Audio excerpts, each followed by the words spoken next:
Hi, everyone, and welcome to this episode of Waynesboro at Work, a podcast where we interview entrepreneurs and business leaders in Waynesboro, Virginia, to learn more about the origin stories of their business, where the passion for their work comes from, advice for other entrepreneurs and business leaders, and a little bit of everything in between.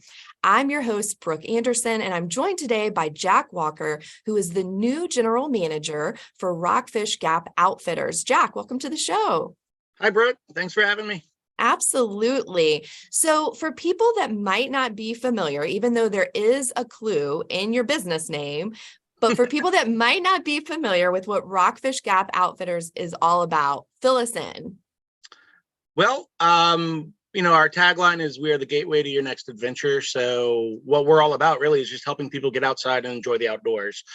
We specialize in cycling, canoeing, kayaking, car camping, glamping, backpacking, hiking, pretty much everything but fishing and hunting is what we've been doing since 1988. Awesome. Okay, so since 1988, you've been basically helping people enjoy the outdoors. And I really like what you said, because it sounds like no matter what level of outdoor adventure you are, you can get some help and equipment and things that you need from Rockfish Gap Outfitters. Is that right? Yeah, that's right. That's our job. That's how we look at it. Our philosophy is to help. I mean, everyone enjoys the outdoors. We live in this beautiful area, and a lot of people can be intimidated. There's a lot of gear out there. There's a lot of questions out there. So our job, our main mission is to take anyone who's interested and just get those first couple of steps in. So whether you want to get on the water, on the road, on a bike, mountain bike, or heck, just cruise the beach, we can help you do all of that stuff. That's awesome. I really like that philosophy that you have there, because like you said, I think some people can feel very intimidated going into an outfitters to get help, and not everybody is a through hiker on the Appalachian Trail and doing all those things, but still Right. They want to enjoy the outdoors. So that's awesome. So you said since 1988. And so I want to delve into a bit about how the business started, but also I mentioned in introducing you that you're the new general manager. So can you tell us a little bit about the origin of the business, and then also how you came to be the new general manager? Yeah, for sure. So prior to my father, Chuck, buying it in 1998, about 10 years after it opened, the McCalls owned it, a husband and wife team, and they really kind of got the ball rolling. Prior to them establishing it as an outfitter, the building we're located in on the east side of Waynesboro has been a bar, a restaurant, a chicken shack. So it's got a lot of fun history to it Nice. as far as the actual building and the location. Okay.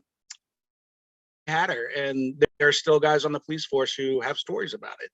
But the Nice. McCalls took the building over after that closed down, turned it into an outfitter, and then my father Chuck bought it in 1998. We've expanded the building, and yeah, we've just been moving through kind of the process of continuing personalized local service to help people enjoy the outdoors while still like trying to compete with all the big boys out there. So as the business continues to grow and move forward, one of the things we really want to focus on is how do we further help people get outside? So we're looking at doing rental programs for gear. We do have rentals for bikes and kayaks. So there's, plenty of opportunity to get out there and enjoy what the store has been offering since 1988. And then I started at the store in 2012. I grew up in Virginia, came back, and left the store in 2019, and then came back when Chuck was ready to retire, and have been the GM for about a year and a half now. And I'm just trying my best to kind of continue the community that Chuck and the McCalls both started. One of my favorite things, if you come by the store, we have a photo album this thick of Polaroids going back to 1989 of hikers coming through the store in Waynesboro. It is a riot. A lot of old hats like to come through and look at that book and see if they know people. And so that's kind of where we're at and kind of how we're headed into the future. And yeah. So there's a lot to delve into there. So I'm going to kind of piece this apart here. But one thing I'm really fascinated with everybody's story that I talk with is like, was your dad and your family, and were you like an outdoor family and really into the outdoors, and that's how he came to acquire? Was he an entrepreneur preceding being a business owner? How did the interest, where does the passion come from Okay, yeah. this specific type of business? So, I mean, I think like any kid who grew up in Central Virginia, I did Boy Scouts and all that good stuff. My dad volunteered to do that. He was a scout leader for a little while, Pinewood Derby and all that good stuff. So I was introduced to personally, I was introduced to the outdoors, pretty early on, like most kids. My father started out in retail. He actually was working at Leggett's shoe department. He had, I have an older sibling. And so, he was starting his family out and was like, I need to bring in some dollars. And so he started in retail and then transferred over to Blue Ridge Mountain Sports, which has gone by the wayside, but was a terrific store run by a gentleman named Steve Noss, and I think his partner, John. But Chuck was their vice president of buying and worked for that store for quite some time until there were some transitions there. And he decided, I'm going to go my own way. And after leaving Blue Ridge, after almost 20 years, I think, he finally came across Rockfish Gap Outfitters that was for sale by the McCalls. And so he decided, well, let's take a shot at ownership. So he and his partners, back in 98, bought the store from the McCalls, and he just kind of took his philosophy from Blue Ridge Mountain Sports as far as, what we're really all about, and just brought it to Waynesboro, because Blue Ridge was, Wintergreen, Charlottesville, and he thought, the same philosophy could work well in Waynesboro, and so far, knock on wood, it has.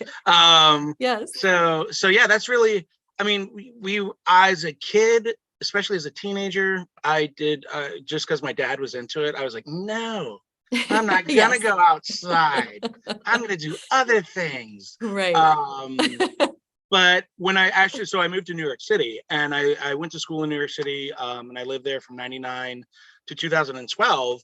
And what I found myself doing after I got out of school was pretty high hours, high intensity work. So for my come down, for like my relaxing time, I found myself, going to upstate New York and hiking. And then I was on the phone with Chuck more and more going, hey, what do you think about this backpack? Or what do you think? And he's like, oh, we carry it. And so all of a sudden, my hobby started to turn into a passion where I was like, this is really fun. I like this a lot. And then when I got into the retail sales of it, especially in Waynesboro, the best part is helping people. I mean, when we get letters and pictures all the time from people who come in who are like, they were trying to lose weight, they had an injury, they wanted to do it, and being able to really help them enjoy something I am now passionate about is really, really satisfying. So that's kind of how it's evolved and continues to evolve. I mean, I find new things every day that that are kind of really specific to Waynesboro, and in the best, most beautiful way. Like, it's quirky and fun. You'll have a guy come in who's like, oh yeah, I make knives at home. And you're like, oh, of course you do.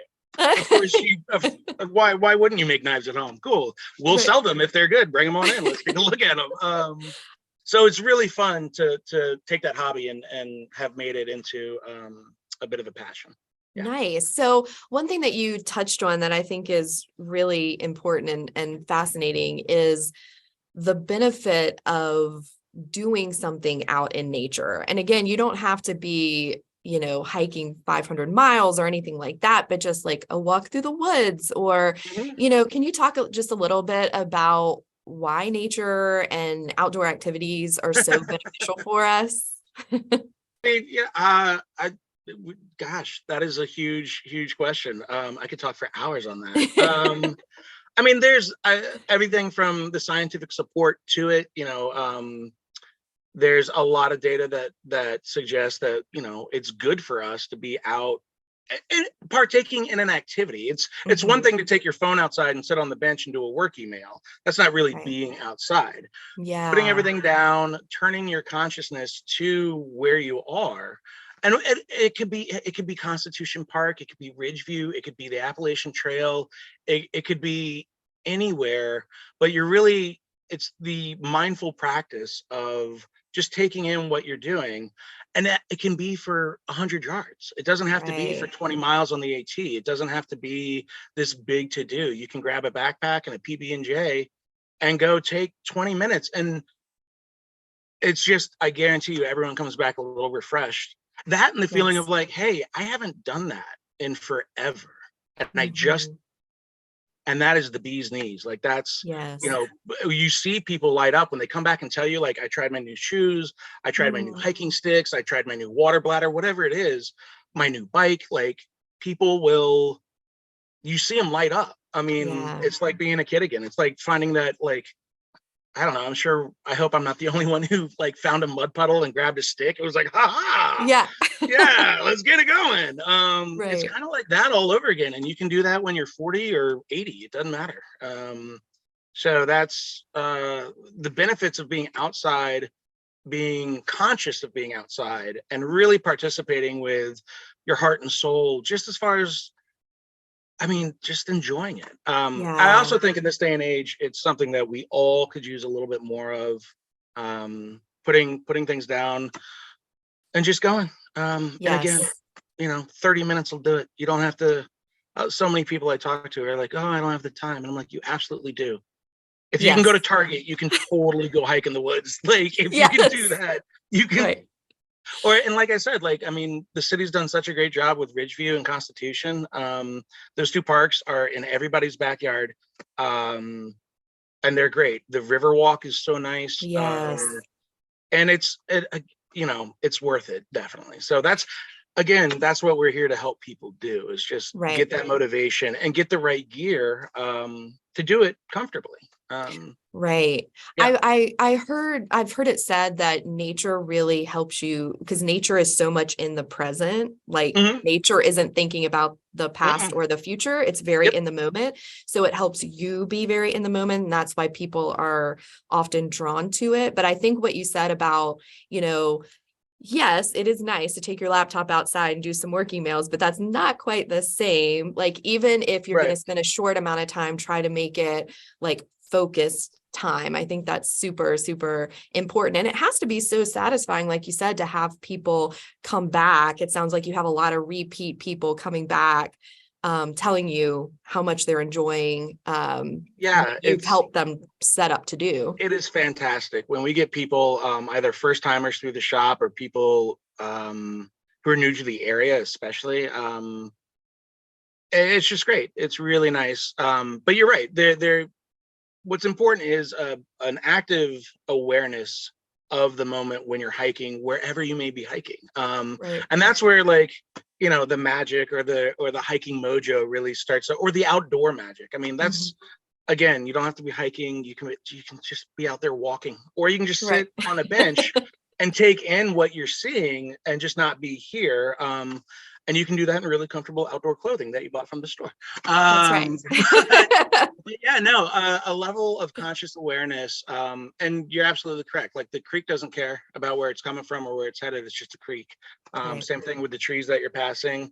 And one of the things I've really enjoyed recently is really starting to notice all the different types of species of flora and fauna and lizards and birds. And I mean, just in this little neck of the woods, it is amazing the variety of just fantastic wonders, and that you won't really expect to see, but they'll just pop out in front of you, and all of a sudden, because you're in the moment, it's like, whoa, there's like a cardinal like 5 feet away from me, or oh crud, there's a bear like 20 feet away from me.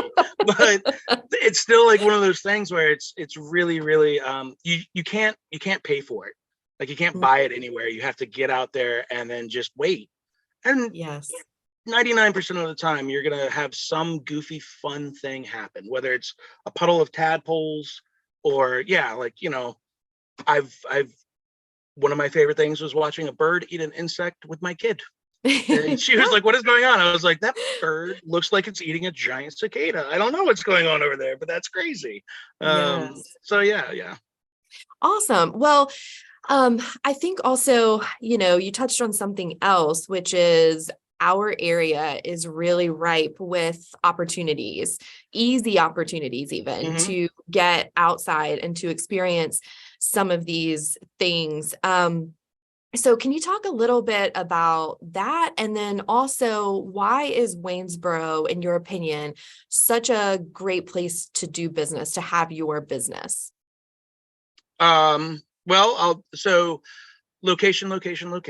Yes. The store on the east end of town, I mean, we're not even 3 miles from the trailhead for the Appalachian Trail. Yeah. Let alone, a quick jaunt in a car to Humpback Rocks, or you can head over to Old Rag, or I mean, there's so much stuff right there. So the shop's location, and then on the other side we have the South River, which I did not know this about the South River prior to moving here, but is, I mean, some of the best fly fishing I've been told around.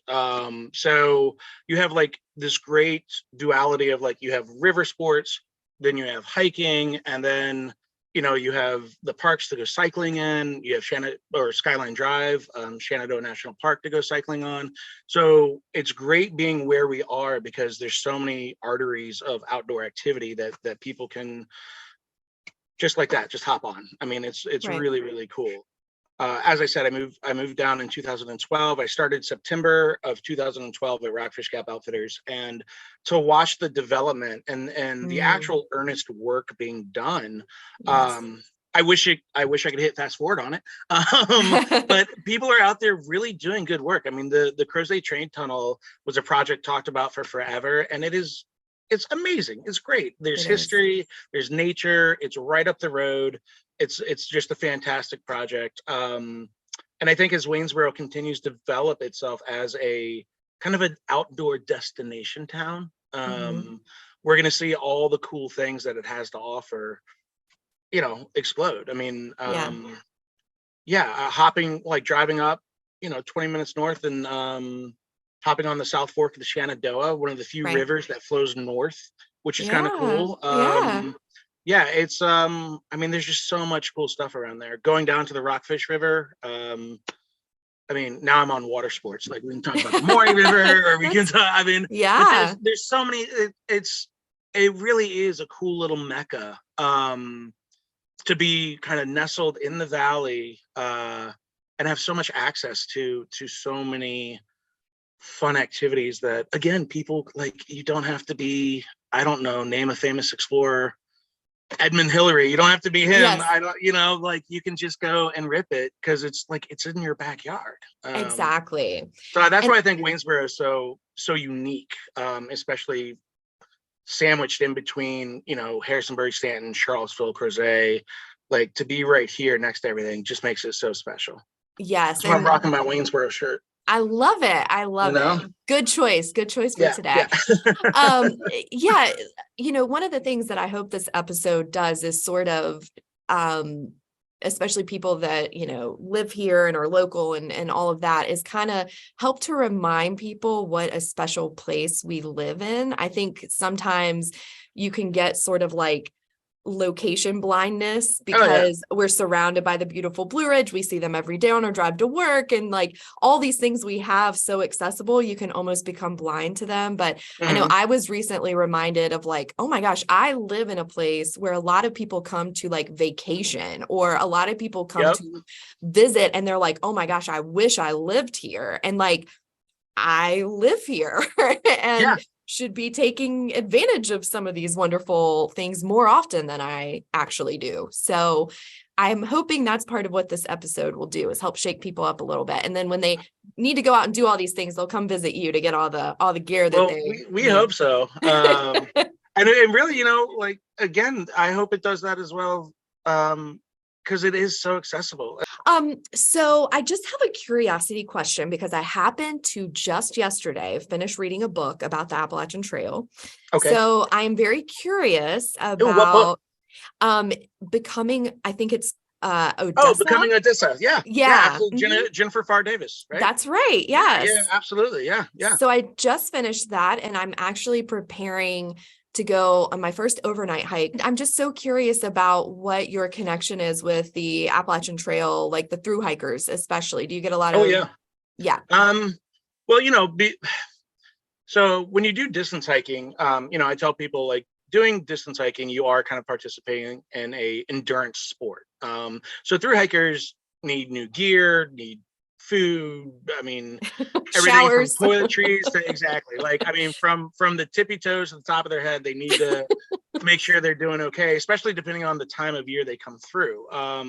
For instance, a lot of people start in Georgia in January or February to try to avoid some of the crowds. So we'll start to see our first thru hikers in the next couple of weeks. Usually early March, you'll start to see the very beginning of it. So our connection with them is pretty profound. Being close to the trail, they don't have to come all the way into town. They can just hit the east side of town. And now with basic cities there, you have the Bucha place there, so they have food, they have gear, and they're like, okay, this is great. Part of the renovations I've been doing is setting up picnic tables in the back for them to kind of just put their feet up. Nice. We're working on getting hammock stands back there as well, just for them to come, like, just rest, hang out. Sometimes, if you're walking, because at this point they've hiked, if they're through hiking, they've hiked something like 850 some odd miles. Wow. From Georgia to Waynesboro. So it's nice to get off your feet, take a break. We love our thru hikers. We love the camaraderie. Obviously the money they bring into town is great. It's great for all the restaurants. It's great for the hostels and all that good stuff. But yeah, it's interesting because serving thru hikers is a very different service than serving your locals. Mm-hmm. And I think one of the things the shop that I'm trying to strive for with the shop is really making sure we are taking care of our locals, as well as being prepared for the thru hikers. And nice. Summer's a great time of year for us, but at the same time, I want to make sure that Rockfish Gap Outfitters is doing its part to help its community, for everyone who lives here year round and plays year round, not nice. Just the guys blazing through. Mm-hmm. And we love them, love you thru hikers. But we also want to make sure we take care of our own, and have good gear for them. So nice.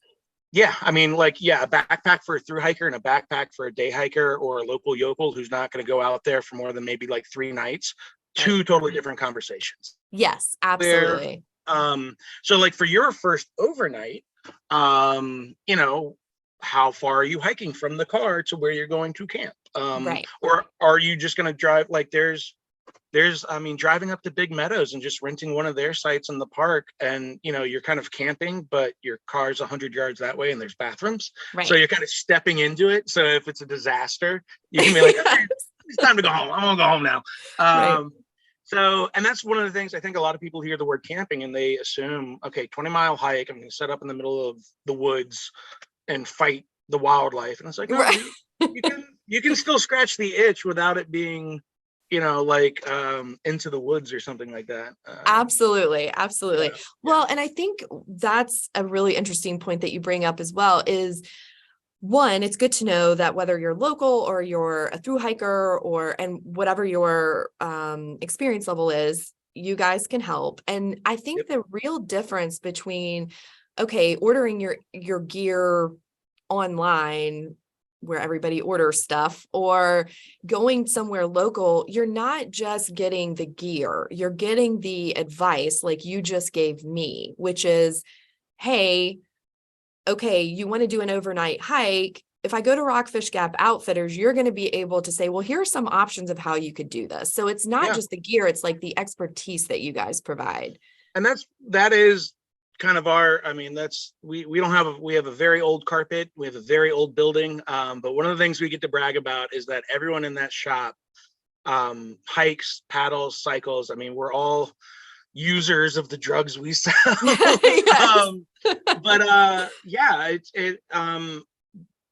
There's, for instance, there's certain questions to ask people, if they come in and they're like, hey, I have no idea what I'm doing. okay, cool. We can work with that. We can absolutely work with someone who's just like, I noticed there are mountains and woods over here. I would like to go into them. How do I do that? Yes. Or, we can work with a guy who's like, hey, I've hiked, I'm a triple crowner. I know exactly what I need. So where is that stuff? And then we're just like, it's right over here. Right. We joke that we all become personal shoppers for people because when you come in, you're going to get greeted right away. Currently we have a shop dog, so Belle will say hello as well. But yeah, we kind of, we get out from behind the counter, we ask you questions, because how are we going to help if we don't know what people are trying to do, what they're going through? I, for instance, had a phone call where a guy asked for a sleeping pad. And I was like, oh man, I don't exactly have what you're looking for. Like, what are you getting into though? He was like, well, actually it's for my dog. And I was like, oh. I actually have, like, I have a dog sleeping pad by this company named Nemo. I was like, yeah, I got this little, like, it's lightweight, it's foam, it's waterproof. Like, so he was like, okay, but without, a lot of times people go in, especially to outdoor stores, or outdoor oriented stores. And yeah, they don't, it's sad to say, but a lot of people on the floor aren't going to take the time to ask you questions. Right. What you want to do? What works? What's your experience? Like, what has worked for you? What hasn't worked for you? I mean, we get guys who are now retired who the last time they went hiking, they were 20 and now they're 60. So the gear's all the gear's totally different. Accessibility to trails is different. So we have a table that's just a map table.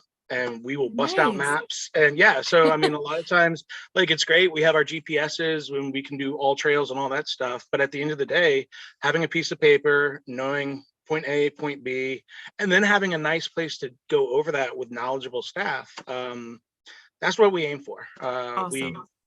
That's because it makes it so much more fun. And then that's when we have a wall of fame or shame, whatever you want to call it.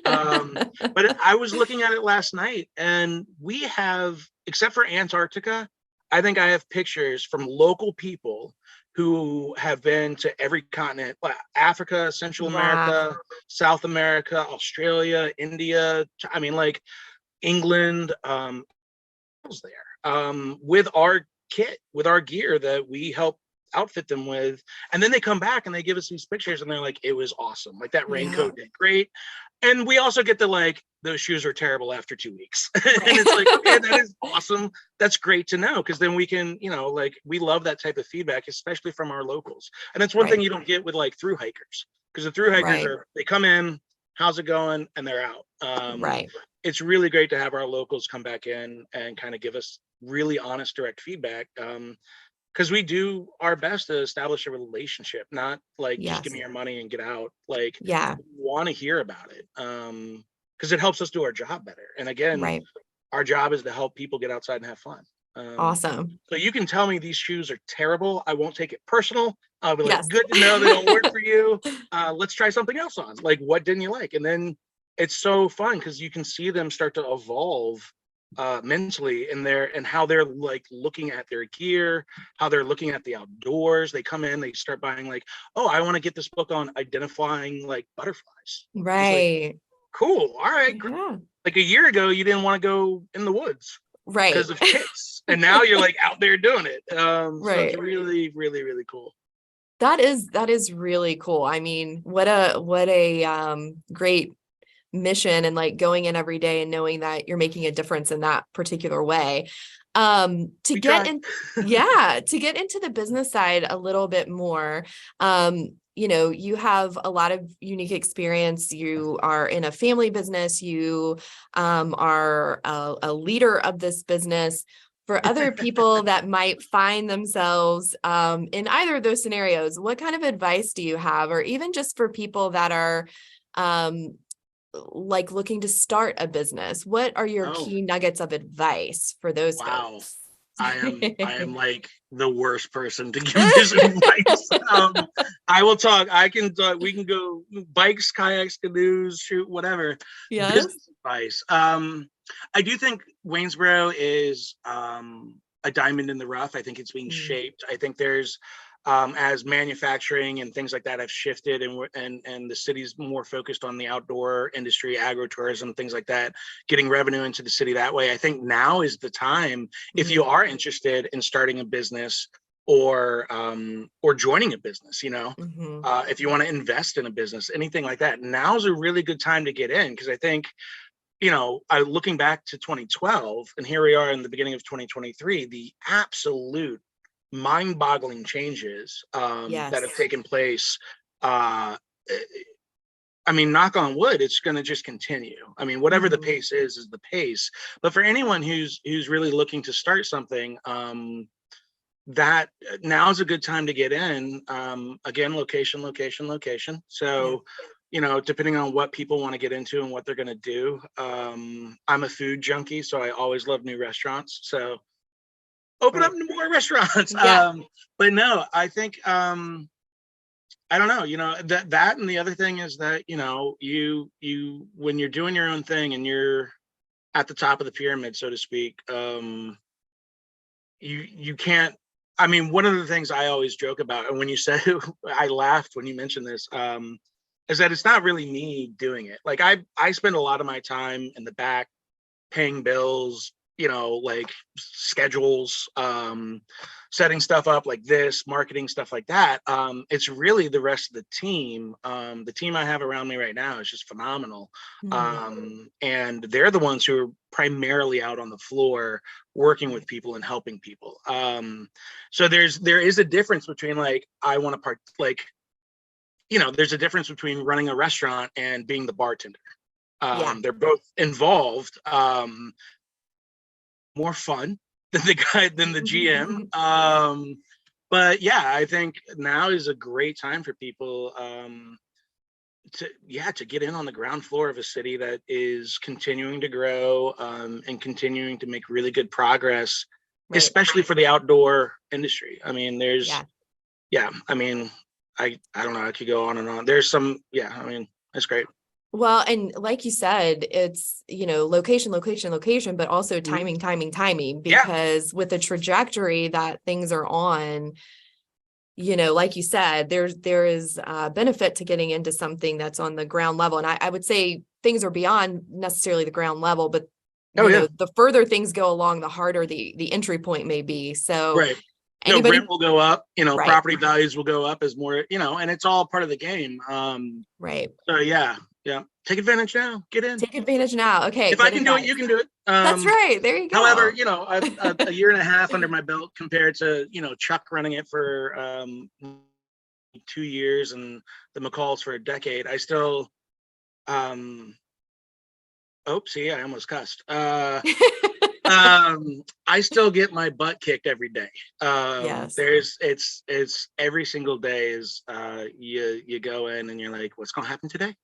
And you just never know. And so you can either choose to be excited about that. It's kind of like hiking or biking or whatever. It's like, you can be like, okay, off into the woods I go. What's going to happen? Yeah. So just try to stay aware and conscious. I think it's so interesting because I think every time I talk with someone on the podcast and just, in regular life in general, that is in a similar position that you are, the mindset is so important. Like you said, you can be very dissuaded by the fact that every day it's kind of like, what's going to happen today? Or you can be, like you said, energized by that. And that really makes such a difference. And there are a lot of parallels to these outdoor adventures that we've been talking about and like owning a business. I can definitely see that. So I know that Rockfish Gap Outfitters, you have your core mission and what you're doing, but I know that you also do some other things to support the community. What are those things that you're participating in? Yeah, we, as opportunity allows, we try to find events to sponsor, whether it's a veterans run or like the fall foliage. I can't say that. Fall foliage. All right, no. My third grade education. Foliage. Thank you. There you go. Fall foliage. Whether it's that or making donations to organizations that kind of help disenfranchise people, whether it's a mental health issue or substance abuse issue or whatever it may be. We try to donate what we can when we can. We work with a couple of churches. We with an organization called Warm, I think, or we have in the past, just small donations. I mean, what we can. Yes. But yeah, it's all part of the philosophy of like, if you're gonna, because at the end of the day, right, we're a business, so we're here to make money. But you can do that in a way that supports your community and supports the people around you. And like I tell my team all the time, I'm like, just be helpers. Like you might spend 35 minutes on a phone call with someone and not make a single sale. I don't know. But like, if you help them, there's value in that. Maybe they remember that, maybe they go on and they pay that forward to somebody else. But as long as like your core tenant is to just be out there helping people. I mean, for instance, I'm helping a client with a garden cart, and we do not sell garden carts. We don't repair garden carts. We don't really do anything with garden carts, but it has wheels on it. We have a bike shop. Came in looking for help. And I got to ask them questions like, you inquire about what they're up to. And then they were like, I'm not really good at doing X, Y, and Z. Could you help? I'm not making a dime off it, but we'll get her a new garden cart somehow. We'll figure it out. And but that's what we try to do, is just help whenever we can. So because we figure, that's at the end of the day, that's your story, right? I mean, yeah, 20 years from now, like whatever, I want to know that I did my best to help everybody and that my team did their best to help everybody. And it's magic when you see it happen. It's so cool. It is great. Whether it's like a little kid or like an older, it doesn't matter who it is. You see someone like bounce up and you can see them. Like I had a guy yesterday who came in for a bike adjustment and his bike was too small for him. We were able to make adjustments for him because he's put on some weight. He's now fully retired. He's very excited, but he wants to lose all the pound. He was like, I feel like I put here I worked. I was like, okay, fair enough. And he was like, my knees are shot. I need to ride my bike, but my bike's in such a position that it's not really comfortable. We talked for probably an hour, did a couple of adjustments, and the look on his face when he did the test ride in the parking lot and he could actually comfortably ride it, it's disco. I mean, it's not thousands of dollars, but it is what you wake up in the morning to go do. Absolutely. Yeah. So we just need to get that thousands of dollars on the back end. We'll be good. There you go. And it is refreshing. And I think this is also the power of supporting a local business is when you're supporting a local business, they're not just all about the money, right? Like the benefit that you're providing to people in our community, beyond like donations and things that you do, but like when you buy from a local business, you're supporting all of that.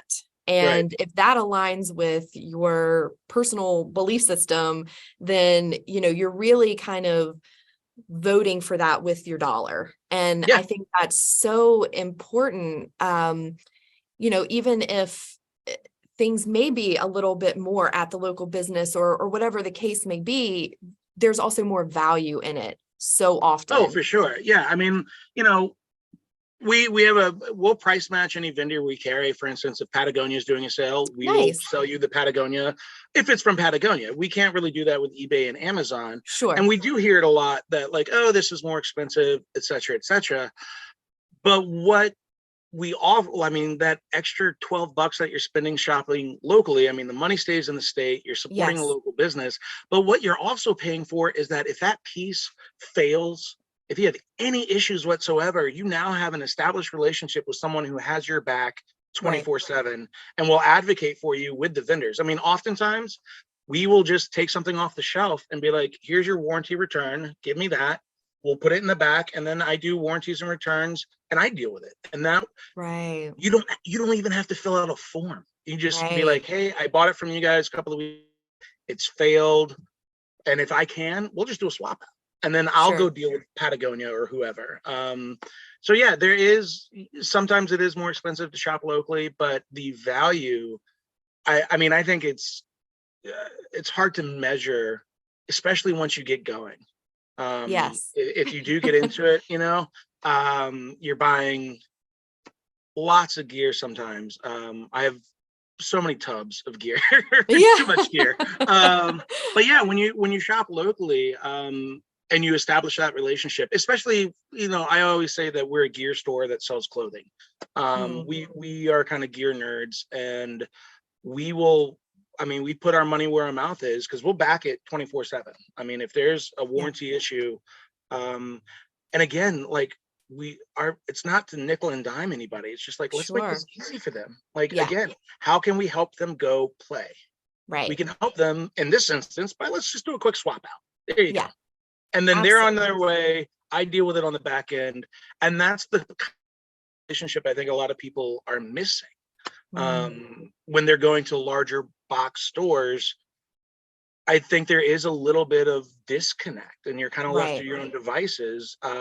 Whereas one of my favorite compliments was someone said, I feel like I'm going into like my grandpa's barn or like my uncle's attic or something. It feels like a family place, and it's got all these cool nooks and crannies filled with all this weird, fun gear that you might not see at other places that sell outdoor retail things. So it's really, like that. It all goes back to that core belief of like, the only reason we're here really is to help people play. I'm not getting rich. No one's getting rich. And we're not here to get rich, and we're not here to like nickel and dime people. We want to be honest with you, earn a decent living. And again, the wall of fame is one of my favorite. I look at it every day. I see all these knuckleheads up there, and I'm like, you guys are so silly. And some of them are no longer on this planet. Some of these pictures we have on, and they have a little bit of a legacy. Like in this little 4x4 photo up on the wall, they have this really great thing from 1992 when they section hiked, or they did the coast to coast in England, or whatever it is. It's really special, and I think that's one thing that you don't find anymore. And I think it's actually why we're still around, to be honest with you. Absolutely. So and like you're talking about, like, that's what I'm struck by in talking with you is, we talk about business on this podcast, but really what we talk about is how a business is impacting people's lives in ways that aren't just the exchange of the item of the product or just service that they're buying. Right. Exactly. And, it just strikes me like you are doing something that can improve people's physical health, their mental health, give them like a memory that lasts a lifetime, help them boost their confidence. They're doing things they might not think they can do, and then they realize they can. It is so much more than just the exchange of the money and the gear and all of that, like you said. And that's why I'm a terrible business person, is because that's like my last worry, really, honestly. I've been told this by some very good friends of mine that it's like, dude, you do have to worry about the money though. And I'm like, I know. But it's like on the bottom of the ladder for me, because the look on people's faces when they come back into the store and they did the thing, and it can be, they're like, I got up the humpback by myself. And I came back down by myself. I never thought I'd be able to do that. But because we also give a lot of advice on how to, because you don't just go knock it out. There's baby steps. That's kind of my nickname at the store, actually, is baby steps, because it all happens in these tiny increments. And then before you know it, it's like, whoa, I just did that. So that's what gets me excited about going into the shop, is hearing the stories from the rest of the team, and then seeing the people and are just blown away at their own achievement. And we got to play this tiny little role because we sold them socks and we were nice about it, I don't know. So that's, if you walk in the front door, you can go hike, or you can bike, or you can paddle. Our website has recommendations for where to do all that stuff if you're new to it and you're just trying to figure things out. That's when you come into RGO, like, you're going to get bothered.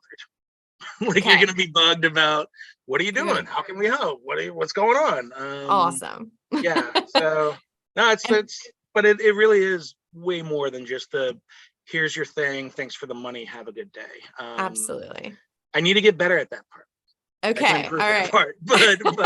part, but yeah, it's really, really special. So, when you ask me about business stuff, I think that's something that, thinking about it, that's what it's got to be for whatever you do in Waynesboro or in business as entrepreneurs or anything like that.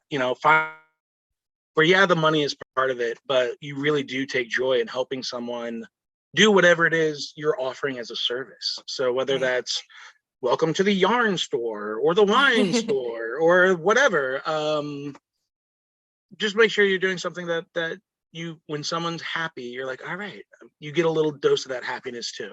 Absolutely. Yes. Yeah, it's pretty cool. Well, Jack, you have done such a wonderful job inspiring me, and I'm sure everybody tuning in. I feel more hyped about my overnight with my uncle.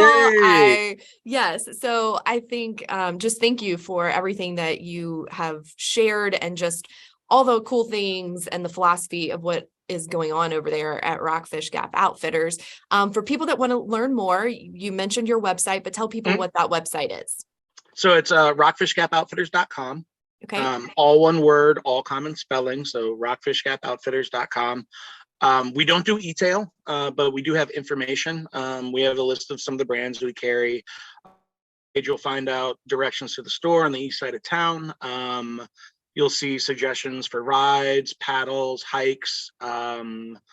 You'll see we have a link to water levels. So if you're going to plan a kayak trip, you can go click on the USGS water levels and find out what the river's doing in your area. It's a quick, simple link to follow. And then, our contact info is on there, our phone number, stuff like that. Where do we find you on social media? Rockfish Gap Outfitters. We're on Facebook and Instagram. So come holler at us. Our commercial, we're doing a digital commercial, and that is on YouTube, Facebook, Instagram. We just had some people share it. It's pretty silly, like we are. But check that out. We're on the east side of town. And that's, an exciting thing is seeing the increase of people coming to the east side. Okay. Because we're one of the only businesses over there. So yes. People all right. continue to come through. Well, people that are excited about getting outdoors, whatever your level is, if you need gear, if you need advice, if you need just to have a smile put on your face, it sounds like you can head on over to Rockfish Gap Outfitters, and Jack and the team over there will definitely hook you up. Jack, thank you so much for joining me today. Is there anything that we didn't cover that you want to make sure we get in these final moments? I think we're good. I'm really excited what you guys are doing. I really appreciate the opportunity. And I would love to continue to do more outreach into the community. So thank you so much. Oh, absolutely. It has been so fun talking with you. And for everybody that is watching or listening, make sure you tune in to our other episodes of Waynesboro at Work. We put these episodes out periodically, so check on YouTube, on Spotify, on the growwaynesboro.com website. And if you want to learn more about businesses in Waynesboro, check out waynesborobusiness.com. Thank you so much for joining us. Before our next episode, make sure you get out and do a hike, get out on the river, go for a walk in your local park. Go for a bike ride. That's right. And let us know about it. Until then, until the next episode, stay safe and be well.